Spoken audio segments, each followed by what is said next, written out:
नमस्कार, UP live देख रहे हैं आप। मैं आपके साथ आयुष पाल। उत्तर प्रदेश की बड़ी खबरों की शुरुआत करते हैं सीएम योगी आदित्यनाथ के दिल्ली दौरे को लेकर के। सीएम योगी आदित्यनाथ दिल्ली में राष्ट्रपति से मुलाकात करते हुए नजर आए हैं। आयुष विभाग के लोकार्पण के लिए राष्ट्रपति को आमंत्रित उनकी ओर से किया गया है। इसी के साथ साथ 30 जून को आयुष विभाग का लोकार्पण हो रहा है। गोरखपुर में आयुष विश्वविद्यालय बना है और इसी को लेकर के राष्ट्रपति द्रौपदी मुर्मू को निमंत्रण देते हुए सीएम योगी आदित्यनाथ नजर आए हैं। ये तस्वीरें आप देख रहे हैं। आपको बता दें, योगी आदित्यनाथ दिल्ली के दौरे पर हैं। आयुष विश्वविद्यालय के लोकार्पण के लिए राष्ट्रपति द्रौपदी मुर्मू को उनकी ओर से आमंत्रण दिया गया है। 30 जून को आयुष विश्वविद्यालय का यहाँ पर ये कार्यक्रम रहने वाला है और आयुष विश्वविद्यालय का लोकार्पण यहाँ पर किया जाएगा और इसी को लेकर के सीएम योगी आदित्यनाथ दिल्ली पहुंचे हैं। राष्ट्रपति द्रौपदी मुर्मू को निमंत्रण उनकी ओर से दिया।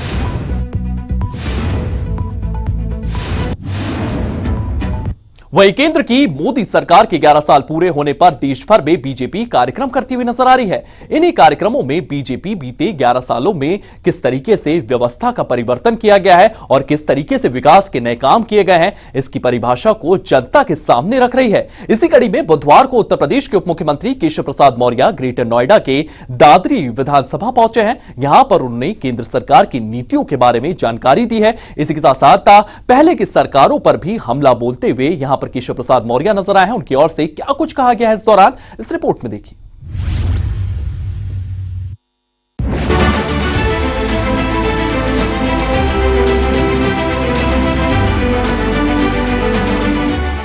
उत्तर प्रदेश के deputy CM Keshav Prasad Maurya greater Noida के दादरी विधानसभा के गांव आकिलपुर पहुंचे। यहां डिप्टी सीएम केपी मौर्य ने एक जनसभा को संबोधित किया। जनसभा में केंद्र सरकार की 11 वर्षों की उपलब्धियों पर चर्चा की गई। इस दौरान डिप्टी सीएम मौर्य ने कहा कि आप सभी जानते हैं कि 2014 में नरेंद्र मोदी के प्रधानमंत्री बनने से पहले देश निराशा के गर्त में डूबा था।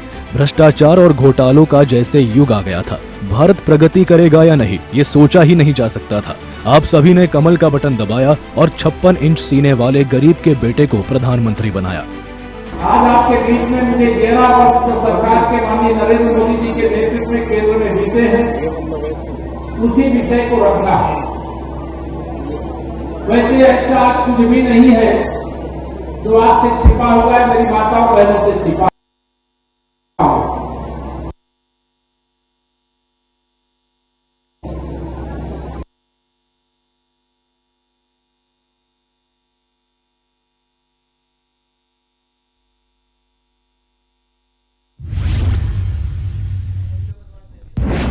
वहीं बागपत के खेड़का में बने गांधी विद्या इंटर कॉलेज को नई सौगात दी गई है। ये सौगात यहां केंद्रीय राज्य मंत्री और राष्ट्रीय लोकदल के राष्ट्रीय अध्यक्ष चौधरी जयंत सिंह चौधरी की ओर से दी गई है, जिसमें उन्होंने सांसद निधि के जरिए यहां मिनी इंडोर स्टेडियम का उद्घाटन किया है। इस दौरान उनकी ओर से क्या कुछ कहा गया है और किस तरीके से उत्तर प्रदेश को खेल के स्तर में और आगे ले जाने की बात उनकी ओर से कही गई है, उनकी ओर से किस तरीके के प्लान सुझाए गए हैं, इस रिपोर्ट में देखिए।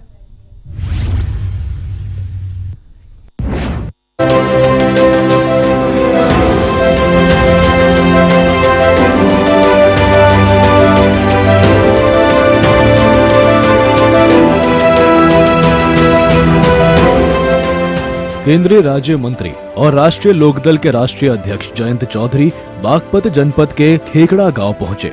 यहां पर उन्होंने खेकड़ा में गांधी इंटर कॉलेज में मिनी स्टेडियम का उद्घाटन किया। यहां पर सांसद निधि से 53 लाख रुपयों की लागत से गांधी विद्यालय इंटर कॉलेज में बास्केटबॉल और अन्य खेलों के लिए आधुनिक मल्टी स्पोर्ट्स कोर्ट का निर्माण कराया गया है। इस दौरान केंद्रीय राज्य मंत्री जयंत चौधरी ने लोगों को संबोधित किया। उन्होंने कहा कि वे क्षेत्र के विकास के लिए निरंतर प्रयासरत हैं और उनकी आशाओं के अनुसार विकास कार्य करा रहे हैं। इसके साथ ही उन्होंने कहा कि खेल की प्रतिभाओं को बढ़ाने के लिए अपनी निधि का 100% खेल पर लगाएंगे। और 1953 में ये विद्यालय स्थापित हुआ।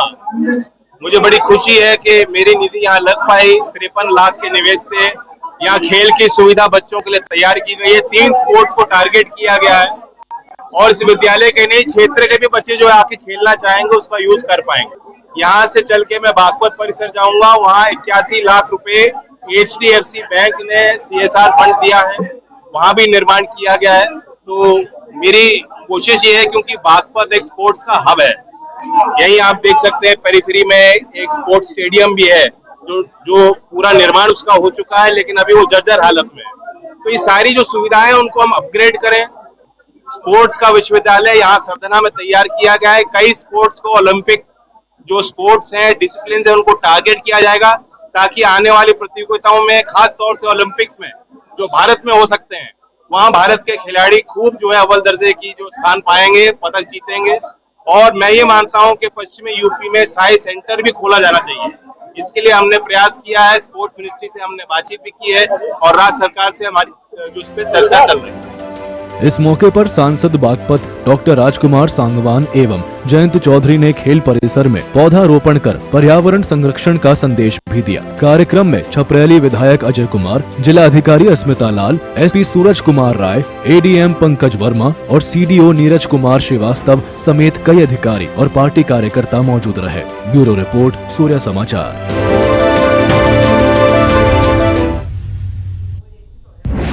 ईरान और इजराइल के बीच में युद्ध लगातार जारी है। ईरान से छात्रों को वापस निकालने का काम किया जा रहा है। इसी के साथ साथ कौशांबी के भी तमाम लोग वहां पर फंसे हुए नजर आ रहे हैं। ईरान में कौशांबी जनपद के कई लोग फंसे हुए हैं। उनको निकालने के लिए सरकार की ओर से लगातार प्रयास किया जा रहा है। ईरान में फंसे लोगों को मुहर्रम के लौटना था, जंग के चलते एयरबेस बंद किया गया है। तो आपको ये तमाम जानकारियां दे दें। ये तमाम लोग जो है ये कौशांबी के बताए जा रहे हैं, ये वहां पर फंसे हुए हैं। सुरक्षित वापसी को लेकर के यहां पर जो भी इनके परिजन है वो बेचैन नजर आ रहे हैं। जनपद में कई छात्र ईरान में पढ़ाई करते हैं, तो आपको बता दें ये तमाम छात्र जो है वो वहां पर फंसे हुए हैं।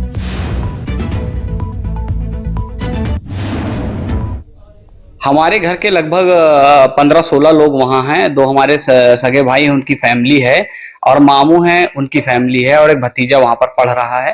तो ये लोग जो है, जब 12 तारीख को ये घटना हुई है तो इनका लोगों का कॉल आया था कि हाँ ऐसी घटना हुई है, जिससे उन लोग थोड़ा सा डरे सहमे से थे। उसके बाद वहां पर नेट बंद हो गया। नेट बंद होने के बाद जब 2 दिन के बाद नेट चालू हुआ तो कल बातचीत हुई है। बातचीत के दौरान उन्होंने बताया कि सारी सुविधाएं हैं, कोई ऐसी बात नहीं है, सब सामान्य स्थिति है। लेकिन यहाँ पर हम लोगों को थोड़ा सा घबराहट सी हो रही है कि हमारे परिजन कितनी जल्दी घर आ जाएं। हर साल मुहर्रम पे वो लोग आते थे और 2 दिन के बाद उनका टिकट था, उसके 2 दिन पहले हादसा हो गया। जब हादसा हो गया तो सारी फ्लाइटें कैंसिल हो गई हैं।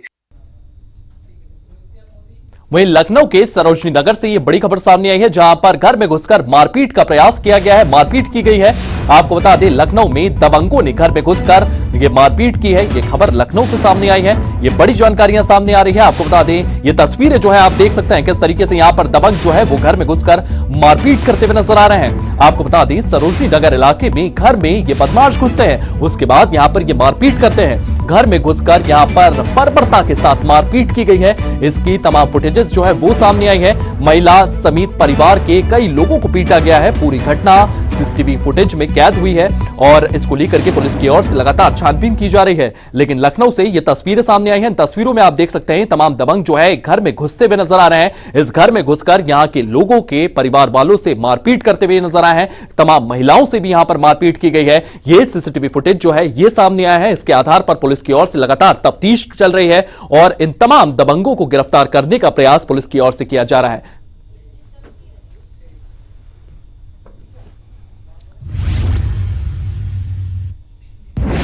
वहीं लखनऊ से ही अगली खबर सामने आई है, जहां पर विधायक निवास बिल्डिंग में चोरी की वारदात सामने आई है। आपको बता दें यहां से दिन दहाड़े बाइक चोरी हुई है। दिन दहाड़े विधायक निवास में चोर घुसे हैं। चोरी की वारदात सीसीटीवी कैमरे में कैद हुई है। गेट पर बैठे गार्ड और पुलिस गश्त पर तमाम सवाल जो हैं चोरी के बाद खड़े हो रहे हैं, उनकी पोल खुलती हुई नजर आ रही है। सीसीटीवी के आधार पर चोरों की तलाश की जा रही है। ये तस्वीरें आप देख सकते हैं किस तरीके से विधायक निवास में ये चोर आते हैं, बाइक चुरा कर यहां से ले जाते हैं और ये कहीं ना कहीं सुरक्षा व्यवस्था पर तमाम सवाल खड़े करते हुए नजर आ रहे हैं।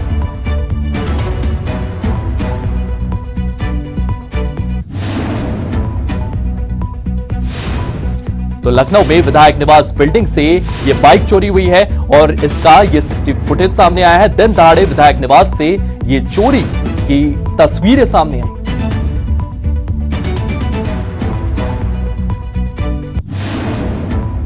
वहीं अगली खबर संभल से सामने आई है। संभल में अतिक्रमण के खिलाफ प्रशासन की कार्रवाई जो है वो लगातार जारी है।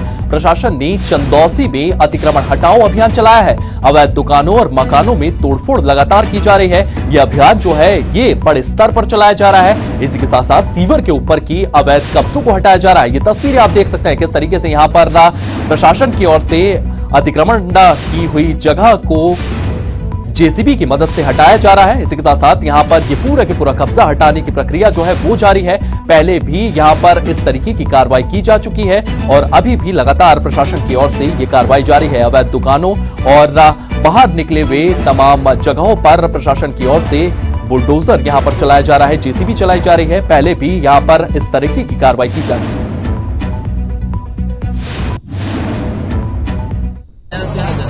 ये सीकरी गेट बोलने से मैंने शुरुआत की थी, तो वहाँ पे नाले के ऊपर लोगों ने पूरा इनकोच किया हुआ है। और ये जो गली आप देख रहे हैं, ये शायद वाल्मीकि बस्ती के नाम से फेमस है।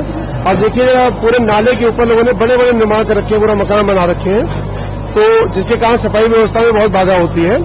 इसलिए नाले के ऊपर के सारे इंक्रोचमेंट जो पहले भी हटाए गए थे लगभग 5 महीने पहले, उसी को कंटिन्यू करते हुए हम लोग यहाँ भी हटवा रहे हैं। नगर पालिका की तरफ से नोटिस दिया गया, नगर पालिका की संपत्ति थी, नगर पालिका द्वारा नोटिस दिया जा चुका है। कहा गया था उनको कि 15 दिन के अंदर हटा लेंगे तो ठीक है, नहीं तो हम लोग फिर विधिक कार्रवाई करेंगे। तो अगर स्वेच्छा से हटा लेंगे तो बहुत ही अच्छी बात है। वहीं अंतर्राष्ट्रीय योग दिवस को लेकर के गोरखपुर में तैयारियां देखने को मिल रही है। गोरखपुर में पहले योग शिविर का आयोजन कराया गया है। योग दिवस से पहले इस योग शिविर का यहां पर आयोजन देखने को मिला है। गोरखनाथ मंदिर में योग अभ्यास किया गया है। कई लोगों ने यहां पर योग अभ्यास में भाग लिया है। इसी के साथ साथ बुजुर्ग दंपत्ति भी योग अभ्यास में शामिल हुए हैं। बच्चों ने भी योग अभ्यास में योग को सीखा है। ये तस्वीरें जो है ये सामने आई हैं। कई लोगों ने योग अभ्यास का यहां पर शिक्षण लिया है। योग अभ्यास करते हुए तमाम लोग नजर आ रहे हैं। बुजुर्ग दंपत्ति भी योग अभ्यास में शामिल हुए हैं। तमाम बच्चों को भी यहां पर योग करते हुए देखा गया।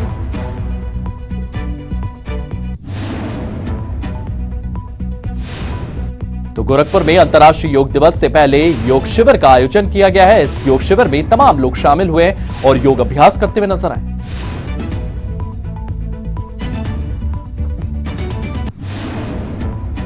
वहीं बुधवार की सुबह आगरा में 2 बड़े सड़क हादसे देखने को मिले हैं, जिसमें 6 लोगों की मौत हो गई है। इसके साथ ही एक हादसा बुलंदशहर से सामने आया है, जिसमें 5 लोगों की मौत हो गई है। प्रदेश के अलग अलग हिस्सों में इन हादसों में क्या कुछ देखने को मिला है, क्या कुछ इनकी वजह रही है, इसके साथ साथ इन हादसों में कितने लोगों की मौत हुई है, किस तरीके से इनके जो परिचित हैं वो अपनी पीड़ा व्यक्त करते हुए नजर आ रहे हैं, इस रिपोर्ट में देखिए।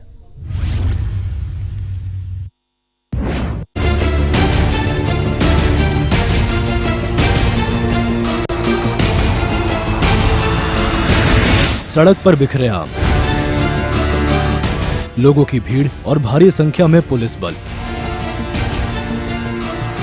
तस्वीरें हैं आगरा से होकर गुजरने वाले शाहदा चुंगी फ्लाईओवर की, जहां पर आम से लदी एक पिकअप फ्लाईओवर से अनियंत्रित होकर नीचे सड़क पर आ गई। यह हादसा बुधवार सुबह का ही है। जिस दौरान यह हादसा हुआ उस समय कुछ लोग वॉक पर निकले थे। हादसे के वक्त ये पिकअप वॉक पर आए 3 लोगों पर जा गिरी, जिसमें उन तीनों लोगों की मौत हो गई। इसके साथ ही पिकअप चालक की भी मौके पर ही मौत हो गई है। वहीं पिकअप चालक के सहायक की हालत गंभीर बताई जा रही है।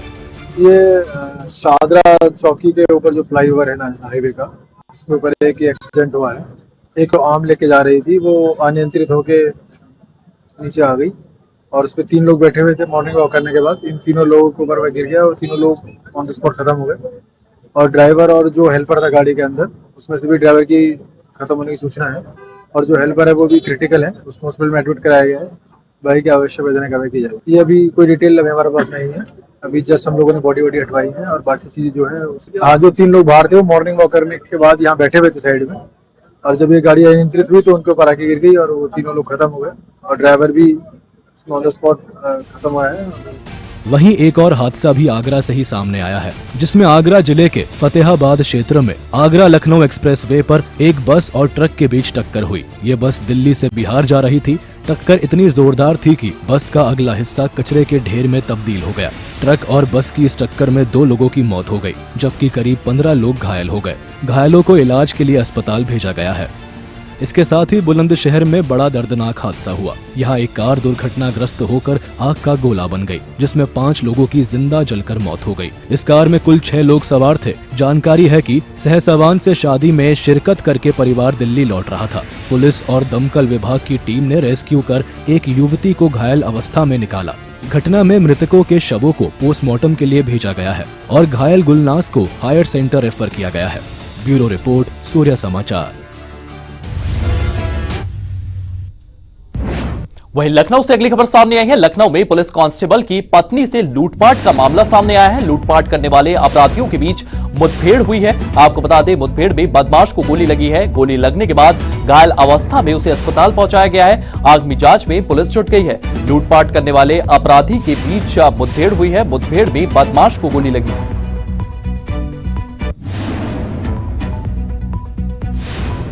लखनऊ में पुलिस कांस्टेबल की पत्नी से लूटपाट का यह पूरा मामला सामने आया है। इस पूरे मामले को लेकर के पुलिस की ओर से लगातार तफ्तीश की जा रही है। लूटपाट करने वाले अपराधियों के बीच में यहां पर गोलीबारी भी हुई है। मुठभेड़ में बदमाश को गोली लगी।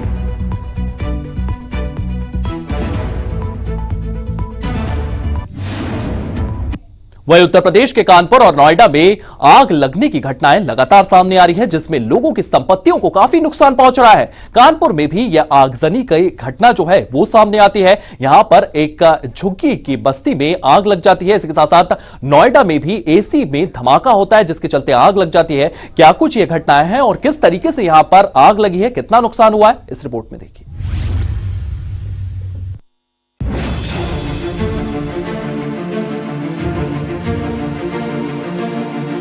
के कानपुर में मंगलवार आधी रात आग का तांडव देखने को मिला। बिजली के खंभे से निकली चिंगारी सड़क के किनारे बनी झोपड़ियों पर जा गिरी, जिससे झोपड़ी में आग लग गई। इसकी चपेट में कई झोपड़ियां आई। इस दौरान झोपड़ियों में रखे घरेलू गैस सिलेंडर में हुए धमाकों से आग ने विकराल रूप धारण कर लिया। आग की सूचना पर पुलिस और दमकल की गाड़ियां मौके पर पहुंच गई। फायर ब्रिगेड की गाड़ियों ने आग पर काबू पाया। 12 बजे आग लगी थी, जो कि मेरे मिस्त्री ने फ़ोन मिलाया मेरे पास कि भैया आग लग गई है। तो मैं यहाँ जैसे ही आया तो थोड़ी देर बाद 10-15-20 मिनट बाद पूरी फोर्स आ गई थी। फिर इसी के ठीक आधे घंटे बाद गाड़ी आई थी आग बुझाने वाली, जो कि फर्स्ट बार में 2-3 गाड़ियाँ आई थी। फिर इसका टोटल 7 गाड़ी यहाँ पर आई थी, जो कि आग बुझाई गई। यहाँ पे 36 झोपड़ी थी टोटल। सब पूरा जल के राख हो गया। टीवी, पंखा, फ्रिज इनका सब पूरा राख हो गया। कुछ पैसे भी इनके बरामद हुए यहाँ पे, जो कि इन लोग के हाथ नहीं लग पाए। सब चीज जल के राख हो गया। छोटे छोटे बच्चे थे, जो कि सब बाहर धीरे से निकाला गया इन लोगों को। इनका कुछ सोना चांदी था, जो कि बच्चों की लॉकेट वगैरह होती हैं, सब जल गई यहाँ पर इनकी। हालांकि आग के बाद की तस्वीरों से साफ है कि यहाँ बड़ा हादसा हो सकता था। आग के बाद बिखरे सिलेंडरों से साफ है कि यहाँ कई सिलेंडर फट सकते थे, लेकिन दमकल विभाग की त्वरित कार्रवाई से जानमाल के साथ साथ कम से कम नुकसान में आग को बुझाया गया। वहीं अब देखिए आग बुझाते हुए दमकल कर्मियों की ये तस्वीरें, जो कि जिला गौतम बुद्ध नगर के नोएडा सेक्टर 36 से सामने आई। यहाँ एक मकान में एसी में ब्लास्ट हो गया था, जिसके बाद आग लगने की घटना सामने आई थी। सूचना के बाद दमकल की 2 गाड़ियां मौके पर पहुंची। करीब आधे घंटे बाद आग पर काबू पाया गया। साथ ही लगते कमरों और बिल्डिंग में पानी की बौछारें की गई, ताकि बिल्डिंग को ठंडा रखा जा सके। आग से कमरे में रखा पूरा सामान जलकर खाक हो गया। दीवारों पर दरारें आ गई। ब्यूरो रिपोर्ट, सूर्य समाचार। वहीं अब आपको अलीगढ़ लिए चलते हैं। अलीगढ़ अपनी तालों के लिए जाना जाता है, इसी वजह से इसे तालों का शहर भी कहा जाता है। अब तालों के शहर को इसकी पहचान के लिए एक नई प्रोत्साहन मिलने जा रहा है, जो शहर को देश में ही नहीं बल्कि वैश्विक स्तर पर एक नई पहचान दिलाएगा। क्या कुछ ये पहल है और किस तरीके से अलीगढ़ को यह नई पहचान मिलने वाली है, इस रिपोर्ट में देखिए।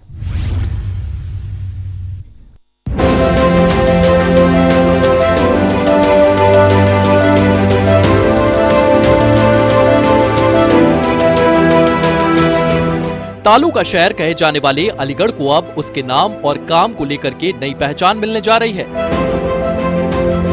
देश के प्राचीन काल और आधुनिक समय से ही तालों के लिए जाने जाने वाला इस शहर में देश का पहला लॉक म्यूजियम बनने जा रहा है, जिसे शहर को पहले से मिला तालों का शहर की ख्याति और भी पुख्ता हो जाएगी।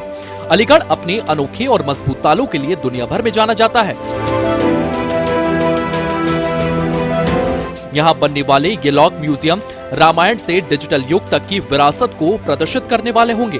ये लॉक म्यूजियम पश्चिम उत्तर प्रदेश का सबसे बड़ा म्यूजियम होगा, जिसे 27 करोड़ रुपए की लागत से तैयार किया जाएगा। मैं परमाननीय मुख्यमंत्री जी के अलीगढ़ की जनता की ओर से बहुत बहुत बधाई देता हूँ, बहुत बहुत धन्यवाद देता हूँ कि उन्होंने हमारे सीएम डीएनवाई के तहत एक 30 करोड़ की लागत से बनने वाला लॉक म्यूजियम, जो देश का अपने आप में पहली मिसाल होगी, स्वीकृत करा है।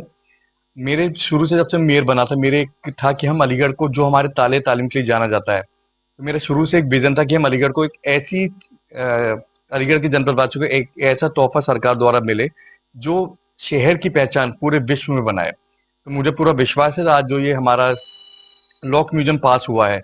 ये पूरे हमारे ताले की जो हमारी मेन ओडीओपी के तहत जो हमारे शहर की पहचान है, उसकी पहचान आज पूरे विश्व में मिलेगी। इसमें जो मेन होंगे, एक ट्रेनिंग सेंटर होगा, एक ऑडियो वीडियो रूम होगा, और जिस तरीके से हमारे पिछले 5-4 साल पहले भी अगर हम लक्ष्मण रेखा को देखें, वो भी एक तरीके के ताले का ही काम था। फिर चाहे महाभारत काल में देखें तो चक्रव्यूह की रचना भी अपने आप में एक ताले की ही एक तरीके के पहचान थी। जो लॉक म्यूजियम नगर निगम अलीगढ़ द्वारा लगभग 28 करोड़ का बनाया जाएगा, माननीय महापौर और मंडलायुक्त महोदया के सहयोग से, उसको मुझे लगता है जल्द ही मूर्त रूप दिया जाएगा। पिछले सप्ताह नगर निगम द्वारा इसका प्रमुख सचिव महोदय के सामने प्रस्तुतिकरण किया गया, जिसको शासन ने स्वीकृत कर दिया है।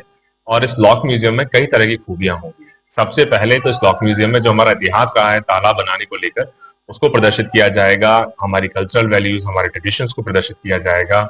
इसके अलावा बच्चों के लिए, महिलाओं के लिए, बड़ों के लिए विशेष मनोरंजन की व्यवस्था वहां की जाएगी।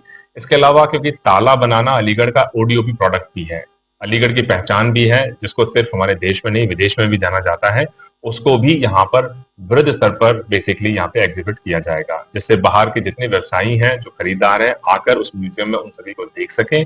इसके अलावा लॉक म्यूजियम में एक विश वॉल भी बनाई जाएगी, जिसके माध्यम से कोई भी व्यक्ति जो लॉक म्यूजियम को विजिट करेगा और अगर उनकी कोई मन्नत पूरी हो जाती है तो अपने नाम का वहां पर एक ताला भी लगा सकते हैं। वहीं स्थानीय निकाय और सरकार की मदद से बनने जा रहे इस म्यूजियम को लेकर के अलीगढ़ के ताला एवं हार्डवेयर निर्माता संघ के अध्यक्ष ने भी खुशी जाहिर की है।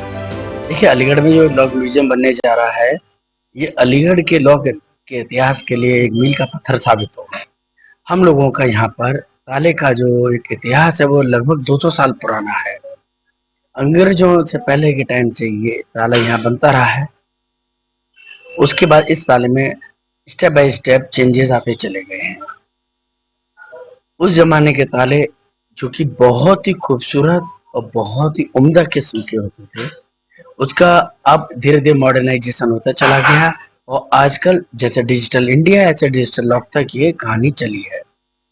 जो हमारे तालों का इतिहास यहाँ पर जो प्रदर्शित किया जाएगा इस संग्रह के माध्यम से, वो वाकई में तालों की एक खूबसूरती को दर्शाएगा। ये बताएगा कि ताले किस तरीके से इसकी उत्पत्ति हुई और किस किस स्टेप पे ये कैसे कैसे बदलाव आए इसके अंदर।